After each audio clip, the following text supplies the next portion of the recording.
The harvest is ripe, but the laborers are few. Why did he use that word? God goes to extreme measures to bring the lost to himself. The greatest gift you will ever give this world is your intimacy with God. The Father, Son, and the Holy Spirit are all three inside of me. I've got the power right now. I think what Jesus really wants is people to go. I want to be the answer to Jesus' prayer request. Welcome to the Fuel for the Harvest podcast. When this gospel of the kingdom shall be preached in all the world, then shall the end come.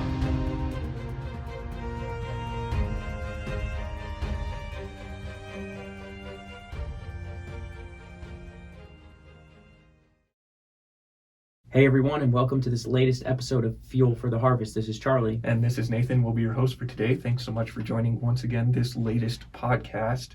Hey, so have you ever been on a mission trip before? I have.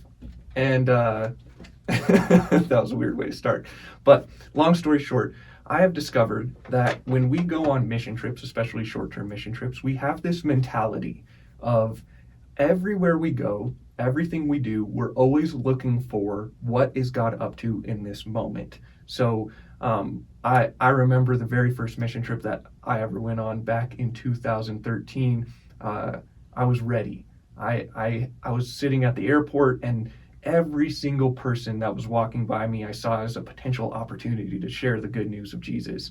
And then on the airplane, I was trying to build conversations with people on the airplane. And then when I landed, I was trying to build conversations. Everywhere I went, I was looking, God, what are you up to during this mission trip time period that I'm in? And then I got home, and all of a sudden I stopped looking for opportunities. It was like, well, I did my mission trip, and now I'm done, and now I'm not looking for opportunities anymore. Yeah. And I call it the mission trip mentality, and I think that there's something wrong with it. I think that's quite clear. I think what we're getting at is this mission trip mentality is we're on mission, and so our eyes are wide open to opportunities that we could engage to join where God's at work. And we keep our eyes open for that. But then we go home and we forget about it.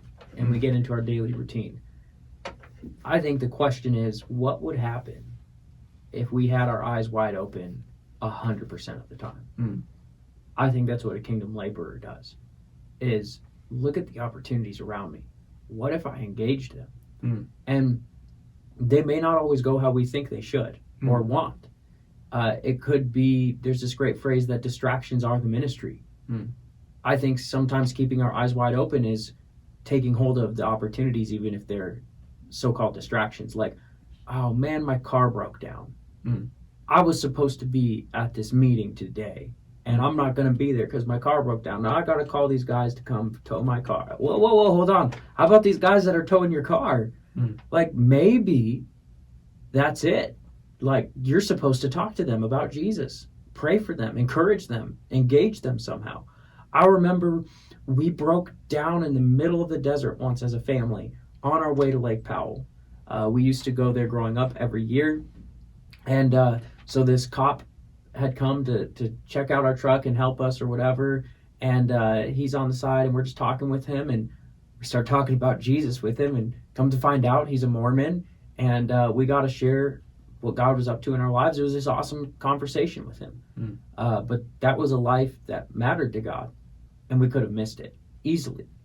And I think sometimes, man, if we have our eyes wide open, it's distractions, and it's also any person that's in front of us, in the grocery line, in the coffee shop, at work, at home, on our sidewalks, wherever we go. There are people and there are opportunities, and will we have our eyes wide open to see them and seize them? It's like what Jesus said to his disciples in John. Open wide your eyes. Like, look around. The fields are ripe for harvest. Open your eyes. Look around. There's opportunity everywhere. Yeah. It reminds me of what Paul says, make the most of every opportunity because the days are evil, right? Like, there is this extraordinary need around us everywhere we go, every moment of every day.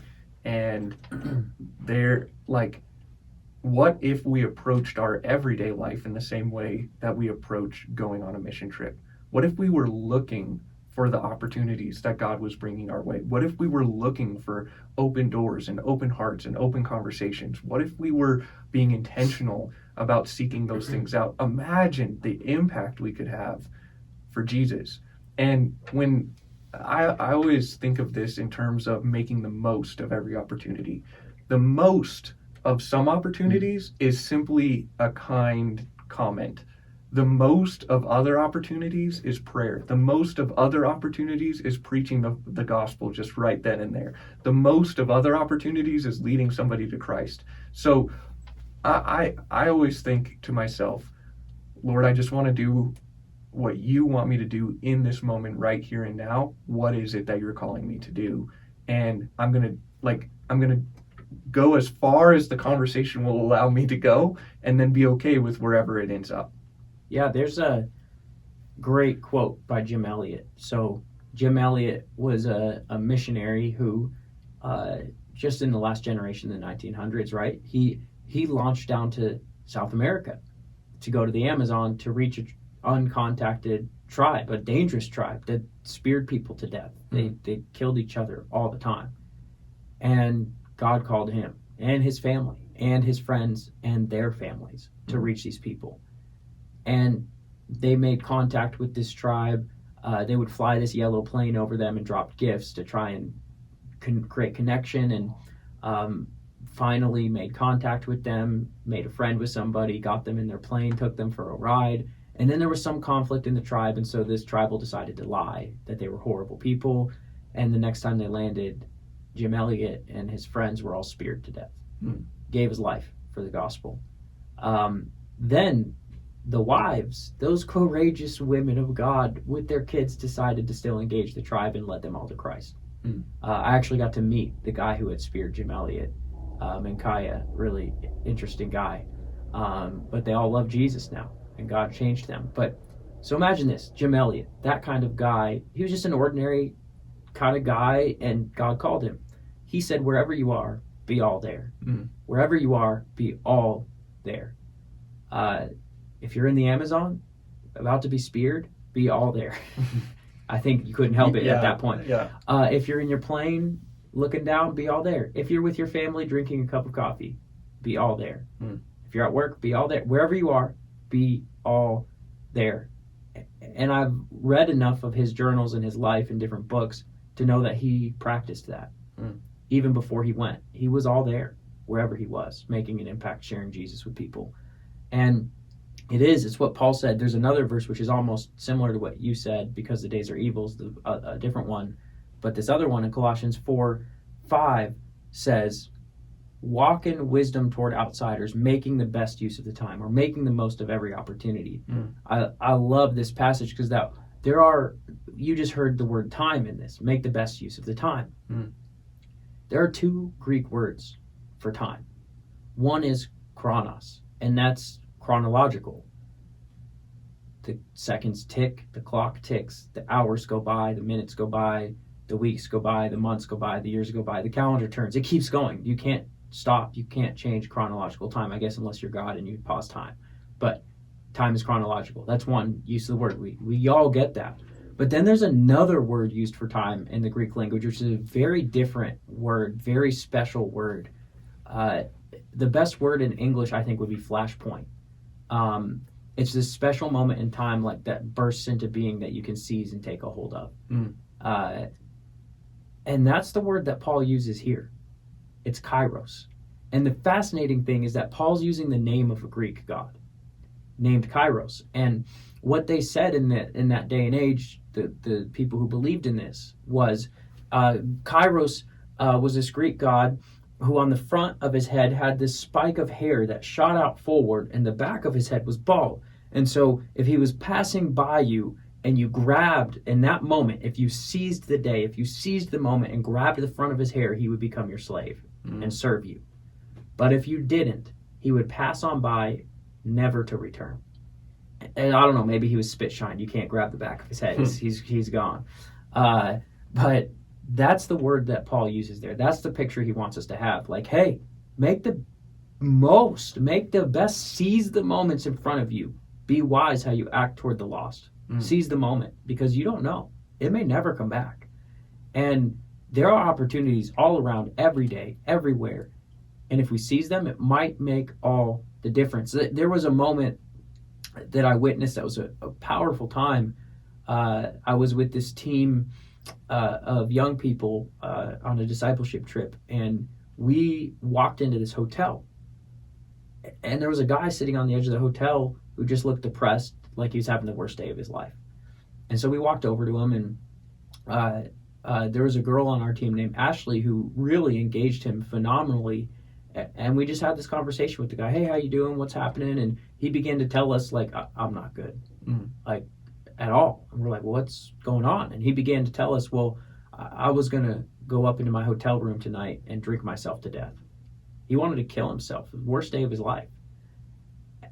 And we began to tell him about Jesus.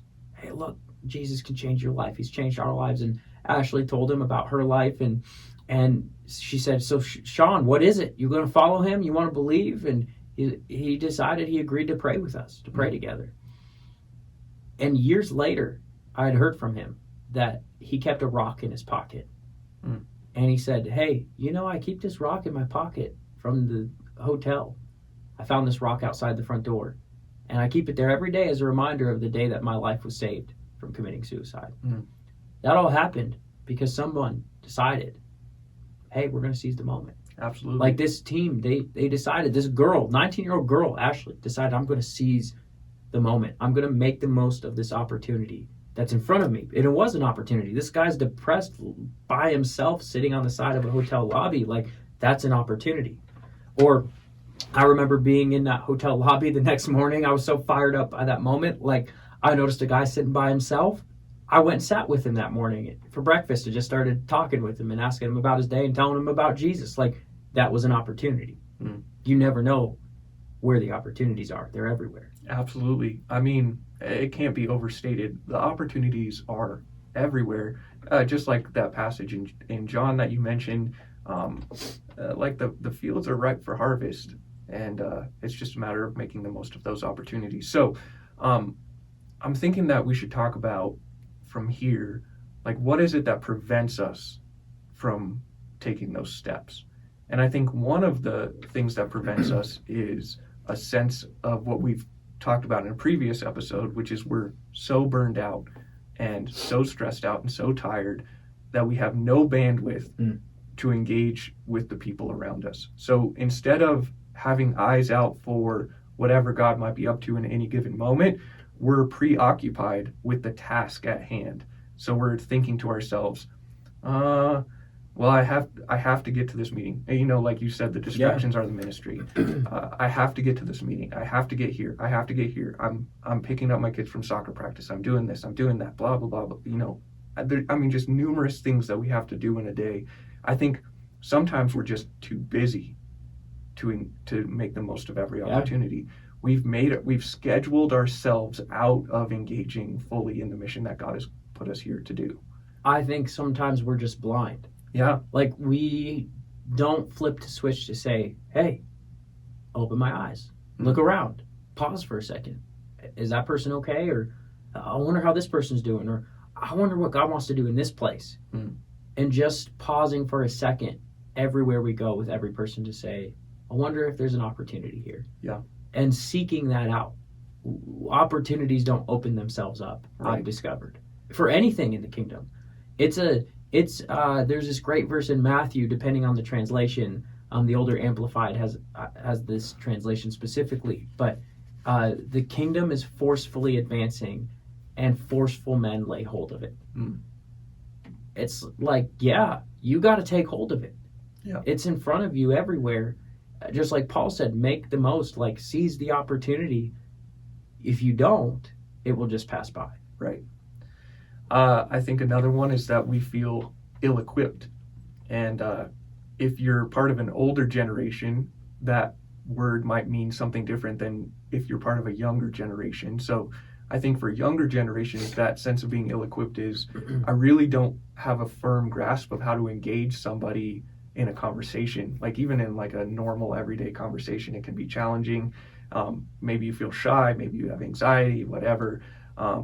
It seems like every fourth kid that I meet has anxiety about being in social situations and stuff like that. So I know it's super, super common. For older generations, I think being ill-equipped feels like, well, what if they ask me a question that I don't know the answer to? Or what if they say something and I don't know how to react or what to do in that situation? And in both cases, I think that we just have to say, you know what? I'm not going to allow my fear of what might happen prevent me from making the most of this opportunity. And it's okay to not have all the answers, and it's okay to say, I'm not sure.